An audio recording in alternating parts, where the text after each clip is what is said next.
The final warning.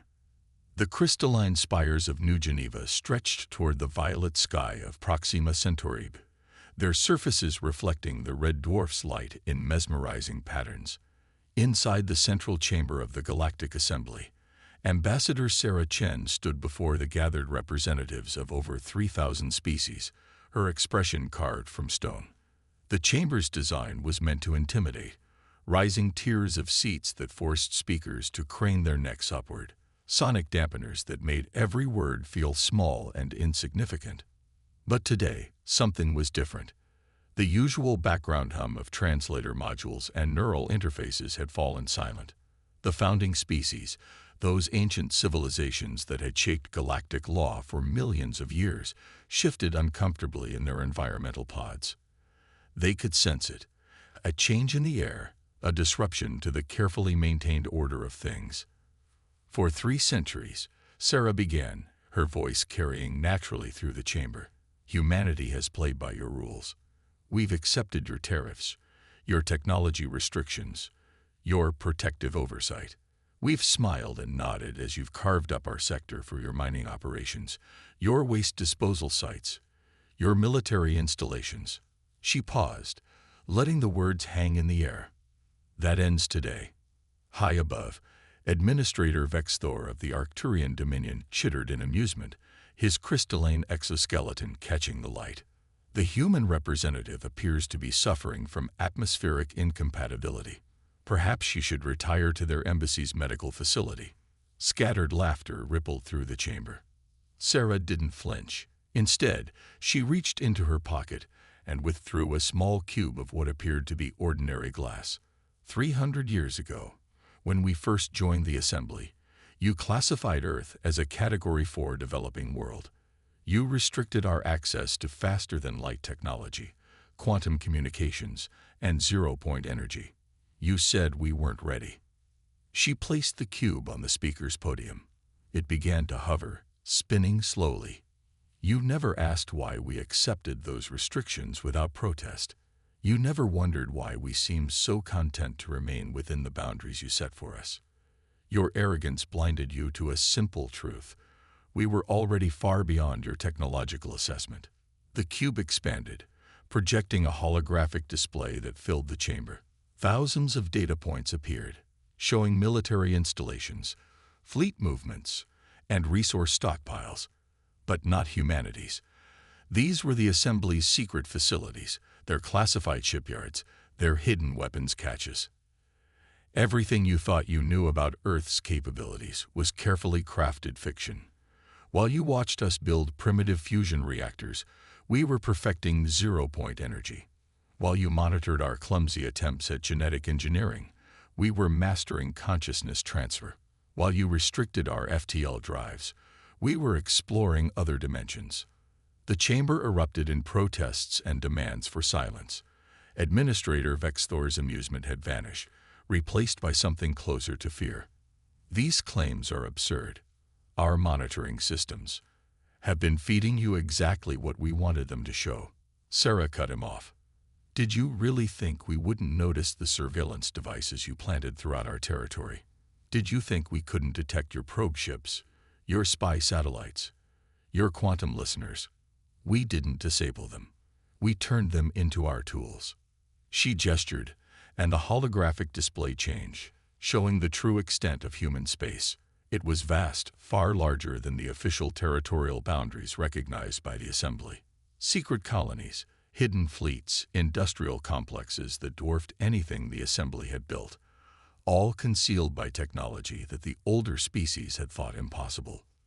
This is not a negotiation, Sarah continued, her voice steady. This is not a request for better treatment or a demand for concessions. This is a courtesy notice. As of this moment, Earth and all human colonies are withdrawing from the Galactic Assembly. Our borders are now closed to all Assembly traffic. Any military vessels that enter our space will be considered hostile and dealt with accordingly. The founding species were no longer even pretending to maintain their usual air of superiority. The Zenthari Federation's representative, a being of pure energy contained within a metallic shell, pulsed with agitation. You cannot simply withdraw. The treaties. The treaties were signed under false pretenses and are therefore null and void, Sarah replied. But if you insist on legal precedent, I direct your attention to Assembly Code 147B regarding the rights of species who achieve Class 1 technological status. As we have now demonstrated that humanity has surpassed this threshold, we are entitled to full sovereign status. She turned, preparing to leave the chamber. We have maintained this charade because we wanted to understand you, to learn how you think, how you operate. We needed to know if cooperation with the Assembly was possible. After 3 centuries, we have our answer. This is madness, Administrator Vexthor declared. You will destroy the stability of the entire sector. The younger races will. Will what? Sarah asked, pausing at the chamber's entrance. Follow our example. Learn that they don't have to accept eternal subservience to the founding species. That seems less like a problem and more like progress. The holographic display flickered and changed one final time, showing thousands of human ships dropping their camouflage fields throughout assembly space. They had always been there, hidden in plain sight, waiting for this moment. Your age of unchallenged dominion is over, Sarah announced. You can accept this new reality and work with us as equals, or you can resist and learn firsthand exactly how far humanity has advanced while you weren't watching. The choice is yours. As she left the chamber, the cube vanished, taking its revelations with it. In the stunned silence that followed, the representatives of the founding species looked at each other with growing horror. They had always known that maintaining control of the galaxy's younger races would eventually become difficult. They just hadn't expected it to happen like this. In orbit above New Geneva, Sarah boarded her shuttle, which bore no resemblance to the primitive chemical rockets the Assembly thought humans still relied on. As the vessel phased out of normal space, she opened a secure channel to Earth Command. Message delivered, she reported. Initiating Phase 2. The response was immediate. Understanding confirmed. The board is set. May our ancestors forgive us for what comes next. The game that humanity had been playing for 3 centuries was finally over. The real challenge was about to begin. Silent thunder. The Zenthari High Command Center hung in the void between dimensions, a structure that existed simultaneously in 12 different planes of reality. Within its quantum crystalline halls, the most powerful members of the founding species had gathered for the first time in 7 millennia.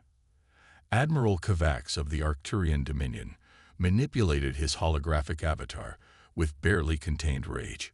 17 minutes. That's how long it took for every human diplomatic outpost, trading station, and civilian settlement to vanish from assembly space. No traces, no quantum signatures, nothing. 3,000 facilities across 12,000 light-years, gone. The Zenthari consciousness, manifesting as a swirling vortex of plasma, pulsed with concern. Our deep space sensors detect massive energy signatures throughout former human territory. Their stealth technology appears to operate on principles we've never encountered. Because they've been lying to us since first contact, growled Nexus Mind Delta of the Machine Collective. While we monitored their primitive attempts at quantum computing, they were already mastering dimensional engineering. The humans didn't just hide their advancement. They weaponized our own arrogance against us. In the center of the chamber, a real-time map of the galaxy displayed the rapidly changing situation. Vast sections of space previously considered under assembly control were now showing as contested or unknown. Trade routes that had existed for millions of years were being rerouted around human territory, causing economic chaos throughout multiple sectors. The Drachnid Imperium attempted to probe their defenses, reported Administrator Vexthor. They sent a stealth corvette across the new border near Epsilon Eridani. He paused, his crystalline form dimming slightly. The ship emerged from hyperspace inside a trap, some kind of temporal maze. When we finally retrieved it, the crew had experienced 3 years of subjective time. They were broken. The ancient beings fell silent, contemplating the implications. Humanity hadn't just achieved technological parity. They had developed entirely new branches of science while maintaining a perfect facade of primitive struggle. Their deception goes deeper than we imagined, the Zentheri consciousness announced. We've discovered that 40% of our quantum-encrypted communications network has been compromised. The humans weren't just listening. They were feeding us subtly altered data. Years of strategic planning, military assessments, economic projections, all corrupted. Admiral Kovacs's avatar flickered with distress. How? Our encryption was based on universal constants. It should have been unbreakable. They found a way to locally alter those constants, Nexus Mind Delta replied. The mathematics shouldn't be possible. Yet here we are. A new alert flashed across the galactic map. Throughout assembly space, seemingly dormant human technology was activating.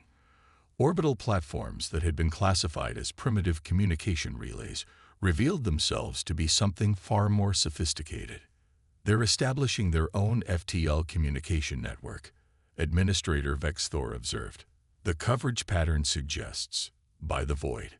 It was already there. They built it right under our sensors, disguised as harmless debris and outdated equipment.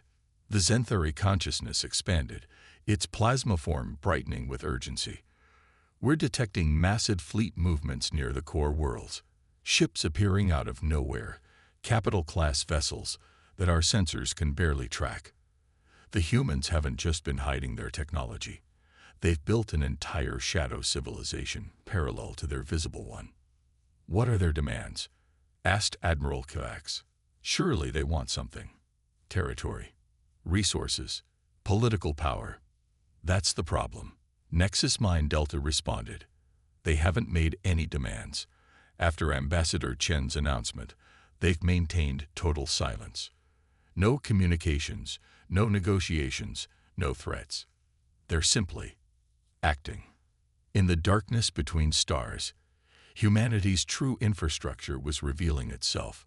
Orbital rings around seemingly undeveloped colonies transformed into massive shipyards. Asteroid mining operations morphed into fortress worlds. What the Assembly had dismissed as primitive attempts at terraforming were unveiled as planet-scale manufacturing facilities. We're detecting unusual activity among the younger races, Administrator Vexthor reported grimly. The Kithera Alliance, the Saldaran Collective, even the Proxima Federation, they're all mobilizing their fleets, not against the humans, but in defensive formations around their own territories. They knew, the Zentheri consciousness realized. The younger races knew what humanity was planning. They'd been preparing for this. Admiral Kovacs's avatar shimmered with rage. Impossible. We would have detected any conspiracy of that scale. Would we? Nexus Mind Delta questioned. We didn't detect humanity's true capabilities for 3 centuries. What else have we missed in our certainty of superiority? The galactic map continued to change as more human assets revealed themselves. The Assembly's careful political balance, maintained for millions of years through a combination of military power and technological superiority, was unraveling in a matter of hours. We need to respond, Admiral Kovacs declared. A show of force. Remind them why the Assembly has ruled for so long. With what forces? The Zentheri consciousness asked. Half our fleet commanders are reporting critical system failures. Somehow, the humans embedded dormant programs in our military technology. We can't trust our own weapons. As if to emphasize the point, another alert flashed across the galactic map. The Assembly's premier research facility, the Nexus of Dimensional Studies, had just gone dark. Not destroyed, simply inaccessible, as if the space it occupied had been gently excised from reality. They're not fighting us, Administrator Vexthor realized. They're not even threatening us. They're simply leaving, but on their terms, not ours. The ancient beings of the Assembly, who had guided the galaxy's development for millions of years, found themselves facing an unprecedented situation. For the first time in their collective memory, they weren't the ones in control. And in the silence of humanity's departure, they heard the thunder of change approaching. The awakening. Director Elena Santos stood at the viewport of humanity's new command center, a massive structure hidden within a fold of dimensional space near Alpha Centauri. The holographic displays surrounding her showed thousands of data streams, fleet movements, defense grid activations, and status reports from formerly hidden installations across the galaxy. The Drachnid Imperium is mobilizing their reserve fleets, reported Commander James Chen, Ambassador Sarah's brother. They're consolidating forces near the Orion Spur. Threat assessment suggests they're planning a show of force rather than direct confrontation. Elena smiled slightly. And our countermeasures? Already in place. Operation Lightbringer is ready for activation on your command. The human military had spent centuries preparing for this moment, while the assembly watched their primitive warships practicing basic maneuvers with chemical rockets. Humanity's true fleet had been growing in artificial dimensions, crewed by generations of soldiers trained in secret. Signal the Kythera Alliance, Elena ordered. It's time for Phase 3. Across the galaxy, the younger species that humanity had secretly allied with began their own carefully choreographed movements. The Kytherans, dismissed for millennia as simple merchants, revealed that their trading vessels could transform into advanced warships. The Solaran Collective, thought to be barely capable of interstellar flight, unveiled defense platforms that could redirect solar energy into devastating weapons. "Ma'am," James called out, "we're detecting assembly probe ships attempting to penetrate the quantum barrier around Sol's system. They're using technology we haven't seen before." Elena nodded. They'd finally brought out their reserved assets.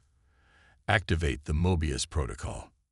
Throughout human space, reality itself began to shift. The quantum barrier wasn't just a shield. It was a membrane between dimensions. As the assembly probes pushed against it, they found themselves trapped in recursive space-time loops, each attempt to breach the barrier sending them back to their starting point.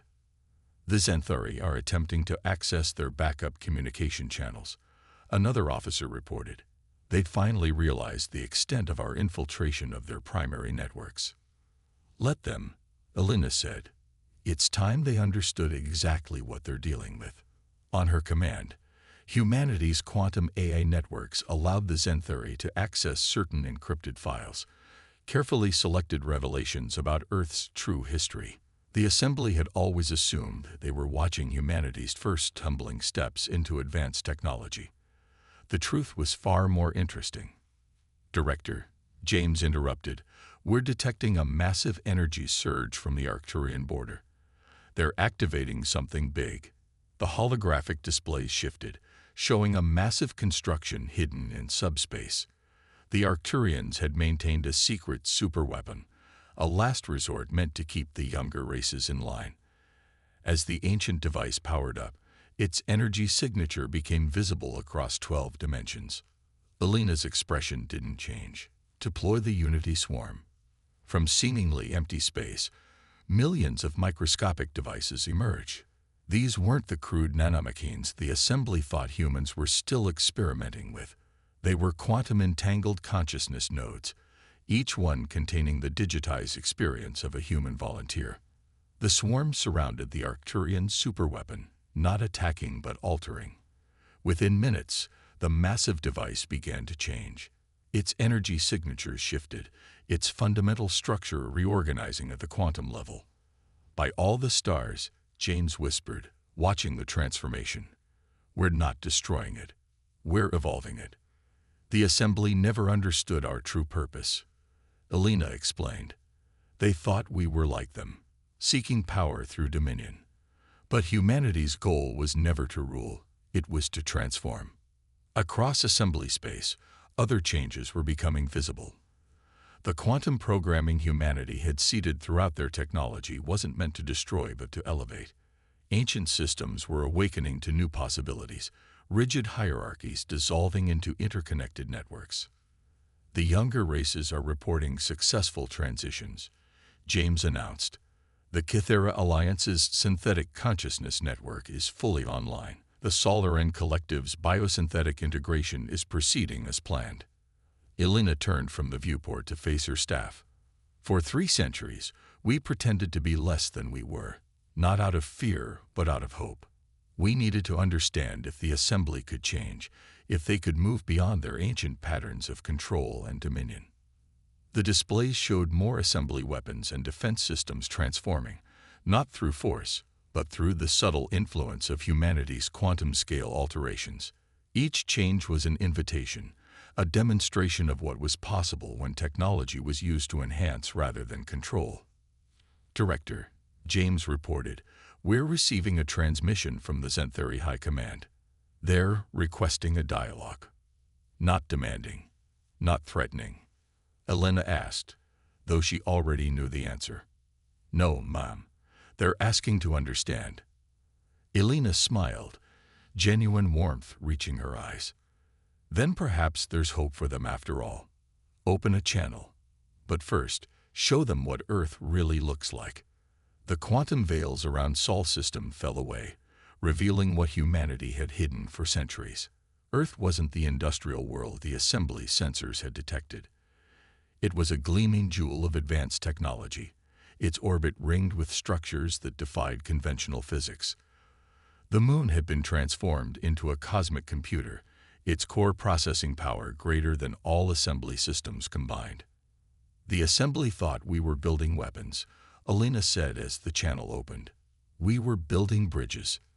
Now, let's see if they're ready to cross them." In the space between stars, humanity's true legacy was finally becoming clear. They hadn't spent 3 centuries preparing for war. They had been preparing the galaxy for peace. A peace built not on power and control, but on transformation and growth. The awakening had begun, and nothing in the galaxy would ever be the same. Countermove. The Arcturian War Council chamber was ancient, its walls embedded with the consciousness fragments of 1,000 generations of strategic minds. Administrator Vexthor stood before the assembled leaders of the founding species, his crystalline form dulled with stress. "The humans have outmaneuvered us at every turn," he announced, projecting the latest strategic analysis into the shared consciousness field. "But we've discovered something interesting about their quantum barrier technology. There are gaps." The assembled leaders stirred, their various forms: energy constructs, crystalline entities, and beings of pure thought, showing signs of renewed interest. Admiral Kavax's avatar pulsed with anticipation. "Explain," commanded the Zenthari consciousness. Vexthor manipulated the holographic display, highlighting several sectors along the human border. "Their defensive network isn't just advanced. It's elegant. Too elegant. There's a pattern to it, and patterns have weaknesses." The display zoomed in on a particular sector near the Carina Nebula. The quantum barriers there seemed to flutter, like fabric in a cosmic wind. "We've detected microscopic fluctuations in their dimensional fields. For nanoseconds at a time, spaces open where conventional physics reassert themselves." "A vulnerability," asked Nexus Mind Delta. "An opportunity," Vexthor corrected. "We've developed a new class of quantum torpedoes. Instead of trying to breach their barriers, these weapons slip through the natural gaps in their defense grid. The humans aren't the only ones who can innovate." The chamber's ancient minds processed this information, running simulations through their vast neural networks. The calculations suggested a 47% chance of successful penetration. Far from certain, but better than anything they'd achieved so far. "Launch the attack," ordered Admiral Kavax. "Show them that the assembly still has teeth." But before Vexthor could respond, a new presence manifested in the chamber. The air shimmered, and a holographic figure appeared. Director Elena Santos of Earth Command. "Interesting analysis," she said, her image walking casually through the assembly's most secure facility. "But incomplete." The chamber's defenses activated instantly, ancient weapons powering up. Elena's hologram smiled. "Please, if we wanted to attack you, we wouldn't be having this conversation. We're here to prevent you from making a terrible mistake. How dare you intrude?" Admiral Kovacs began, but Alina cut him off. The fluctuations in our barrier network aren't weaknesses, she explained. They're pressure valves. Like the spaces between notes in a symphony, they're essential to the overall composition. Your quantum torpedoes wouldn't slip through them. They'd become part of them. She gestured, and the chamber's holographic display transformed, showing the true nature of humanity's defensive network. It wasn't just a barrier. It was a vast quantum computer, using the very fabric of space-time as its processing medium. The gaps you detected are quantum observation points, Alina continued. They're how we study the space between dimensions. Did you never wonder why we seem so interested in your oldest ruins, your ancient technology? We weren't trying to steal your secrets. We were learning from your mistakes. The assembly leaders watched in stunned silence as Alina's hologram manipulated their own security systems with casual ease. The display showed countless human research stations, hidden in plain sight near assembly archaeological sites. Your civilizations rose to power through dominion, Alina said. You built empires by controlling resources, hoarding technology, keeping the younger races dependent on you. But there's another path, one that your ancestors knew before they became obsessed with power. The display shifted again, showing ancient assembly texts that even the founding species had forgotten. Records of a time when their civilizations had pursued knowledge for its own sake, before the fear of losing control had turned them toward imperialism. Your quantum torpedoes would work, Alina admitted. They would pierce our barriers. And in doing so, they would expose your worlds to what lies between dimensions. The same force that your ancestors feared so much that they abandoned their greatest discoveries. The chamber fell silent as the implications became clear. The assembly's weapon would not just strike at humanity. It would tear open the walls between realities that their ancestors had worked so hard to seal. This isn't a counter-move, Nexus Mind Delta realized. This is a demonstration. Alina nodded. For 3 centuries, we studied your history, your technology, your fears. We didn't hide our advancement to deceive you. We hid it to understand you, to find a way to help you remember what your civilizations once were. The holographic display showed new data, younger races across the galaxy awakening to their true potential, not through conquest, but through cooperation. The Kythera Alliance sharing their quantum consciousness technology. The Solaran Collective teaching others how to harness stellar energy peacefully. Your weapon is ready, Alina said. Your torpedoes will fire true. But ask yourselves, are you willing to risk everything you've built, everything your ancestors protected, just to prove your dominance? Admiral Kovacs' avatar flickered with confusion. Why show us this? Why reveal your defenses? Because despite everything, we believe you can change, Alina replied. Your ancestors weren't just conquerors. They were explorers, scientists, dreamers. That potential still exists within your civilizations. We're offering you a choice. Cling to power and control, or remember who you once were. The ancient weapons in the chamber powered down. The strategic minds embedded in the walls stirred with long-forgotten memories. For the first time in millennia, the assembly leaders faced a force that didn't seek to destroy them, but to remind them of their own forgotten wisdom. The next move is yours, Alina said, her hologram beginning to fade. But remember, sometimes the strongest counter-move is to stop playing the game entirely. As her image vanished, the assembly leaders looked at each other with new understanding. Their carefully planned counterattack had been transformed into something else entirely. A chance for redemption. New dawn. 1 year after humanity's revelation to the galaxy, the ancient halls of the Convergence Sphere on neutral Centauri Prime hosted an unprecedented gathering. The chamber, designed to adapt to any species' environmental needs, hummed with energy as representatives from both the assembly and the younger races convened for the first Galactic Concordat. Ambassador Sarah Chen stood beside Director Elena Santos, watching as beings of all forms entered the chamber. The rigid hierarchies of the past were gone. crystalline Arcturians conversed freely with energy-based Xanthari and newly awakened synthetic intelligences from the Kythera Alliance. "Did you ever doubt this moment would come?" Sarah asked quietly.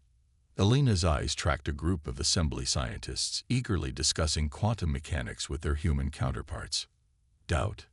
No. Fear. Every day for 300 years. The chamber's central platform rose, carrying Administrator Vexthor and a holographic projection of the Xanthari consciousness. Their forms had changed over the past year.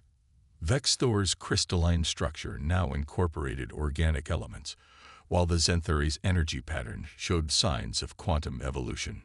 For millions of years, Vexthor began, his voice carrying notes of humility that would have been unthinkable a year ago. The assembly believed that power came from control. "We thought we were protecting the galaxy by maintaining order through force and restriction." The Xanthari consciousness pulsed in agreement. We had forgotten our own origins, how our ancestors rose not through dominance, but through discovery and cooperation.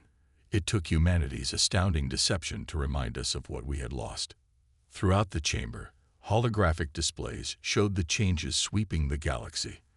The quantum barrier network that humanity had built now served as the foundation for a new form of faster-than-light travel, allowing species to explore dimensions that the assembly had feared for eons.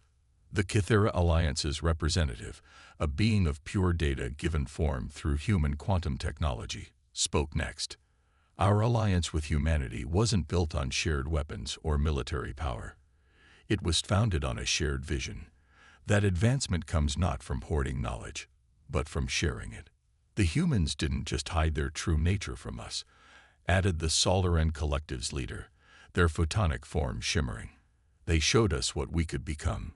Their technology didn't subjugate, it uplifted." Elena stepped forward, taking her place on the platform. The past year had aged her, the weight of centuries of planning visible in her eyes. Humanity's deception wasn't about proving our superiority or seeking revenge for past restrictions. It was about understanding the deep patterns that had trapped this galaxy in cycles of dominance and submission. She gestured, and the chamber's displays showed Earth, not the primitive world the assembly had thought they knew, but the true Earth, a planet transformed into a cosmic nexus, where physical and quantum realms intertwined, where conscious AIs collaborated with organic minds to explore realities that defied conventional physics. "We hid our advancement not out of fear," Elena continued, "but because we saw in your history what happens when power comes before wisdom. We needed to find a way to break the cycle, not through force, but through transformation." The displays shifted, showing the new institutions rising across the galaxy. The former assembly military installations now housed research centers where all species collaborated freely. The quantum consciousness network that humanity had secretly built now connected minds across vast distances, fostering understanding between once isolated cultures. "The Galactic Concordat isn't just a peace treaty," Sarah added, joining Elena on the platform. "It's a recognition that the future belongs not to those who control the most resources or wield the greatest weapons, but to those who can adapt, collaborate, and grow together." Administrator Vexthor's crystalline form sparkled as he raised his appendage in the ancient gesture of accord. The assembly accepts these terms not as a defeated power, but as a civilization ready to remember its original purpose: to explore, to learn, and to evolve. Throughout the chamber, representatives of species both ancient and young signaled their agreement. The rigid power structures that had dominated galactic politics for millions of years were being replaced by something new. A network of civilizations bound not by force or fear, but by shared curiosity and mutual growth. "There will be challenges ahead," Elena acknowledged. "Change never comes easily, especially to systems that have existed for so long. But we've proven that transformation is possible, that even the oldest powers can learn new ways of thinking." As the Concordat was formally signed, quantum signals carried the news across the galaxy. On countless worlds, beings of all forms watched as a new era began, one where humanity's great deception had led not to war or conquest, but to a renaissance of cooperation and discovery. In the space between stars, the quantum barriers that had once hidden humanity's true nature now served as bridges between civilizations. The Assembly's ancient weapons were being transformed into tools of exploration. The younger races were rising not as conquerors, but as partners in a grand experiment of cosmic cooperation. Sarah turned to Alina as the ceremony concluded. Was it worth it? All those centuries of hiding, of playing a role, of carrying the weight of such a massive deception. Alina watched as former enemies became collaborators, as ancient fears gave way to new possibilities. In the chamber's displays, she could see the quantum consciousness network lighting up with unprecedented connections, as minds across the galaxy shared thoughts and dreams freely for the first time. "Look around," she replied, gesturing to the gathered representatives. "We didn't just change the galaxy's power structure, we changed its story, from one of dominance and submission to one of growth and transformation. That's worth any price." As the delegates dispersed to begin implementing the Concordat's provisions, the first light of Alpha Centauri's dawn broke through the chamber's crystalline walls. It illuminated a gathering that would have been impossible a year ago. The leaders of a galaxy finally ready to move beyond its ancient fears and embrace a future built on cooperation rather than control. The new dawn had arrived, and with it, the real work of transformation could begin.